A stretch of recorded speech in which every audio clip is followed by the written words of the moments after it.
Sir, good morning. Good morning. All of you, good morning. Good morning. Good morning, leaders. Good morning, Mr. Myself వచ్చేసి PV Subrahmanyam, ex army. Sir నాకు కూడా ఈ Krishna sir ఇప్పుడు చెప్పారు కదా, దానిలో పరిచయం అయ్యారు. ఓన్లీ లిఫ్ట్ ఇచ్చాను నేను. ఎక్కడ మా ఆఫీస్ అంటే పలానా చోట తీసుకొని అడ్రస్ తీసుకొని నా మొబైల్ నెంబర్ తీసుకొని నేను వాట్సాప్ లో అవి వస్తాయి కదా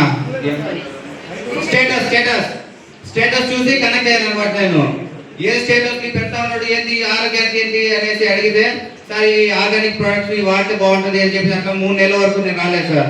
తర్వాత ఇంట్లోకి రైస్ బ్రాండ్లు వాడాను, దాని గురించి గ్యాస్ ట్రబుల్ తగ్గి అది మళ్ళీ మా అమ్మ నాన్న వాళ్ళకి కూడా ఇచ్చాను. మన ఇంట్లో ఆయిల్ వాడేది ఎంత 180 రూపాయల ప్యాకెట్లు, అదే రైస్ బ్రాండ్ దీంట్లో అయితే 540 దీంట్లో వస్తాయి సార్. 4 ప్యాకెట్లు 3 ప్యాకెట్లు అట్లా వస్తాయి అన్నా కదా. ఇదైతే ఎక్కువ రేట్ అంటారు, అందుకని చెప్పలేదు నేను. ఇంట్లో జనాలకు తీసుకొచ్చి వాడేసాం అనమాట. అలా గ్యాస్ కంట్రోల్ అయిన తర్వాత మళ్ళీ అమ్మ నాన్న వాళ్ళు కూడా సపరేట్గా వాడించా, వాళ్ళకి బాగుందన్నారు. దాంట్లో దీంట్లో ఆరోగ్యంగా ఉంది. ఫస్ట్ నేను వాడుకున్నప్పుడు నా మంత్ ఫస్ట్ ఇన్కమ్ వచ్చేసి 90 రూపీస్ వచ్చింది. నా హైయెస్ట్ ఇన్కమ్ వచ్చేసి దీంట్లో 12,000 సిల్వర్ వచ్చింది సార్. ఇప్పుడు సిల్వర్ డైరెక్ట్ ఉన్నా సార్. డిసెంబర్ గోల్ వచ్చేసి 1 lakh sir. Thank you sir. మన పక్కన వాళ్ళు ముందున్న వాళ్ళు వాళ్ళతో బండి లిఫ్ట్ ఇచ్చినంతే sir. Okay, thank you sir.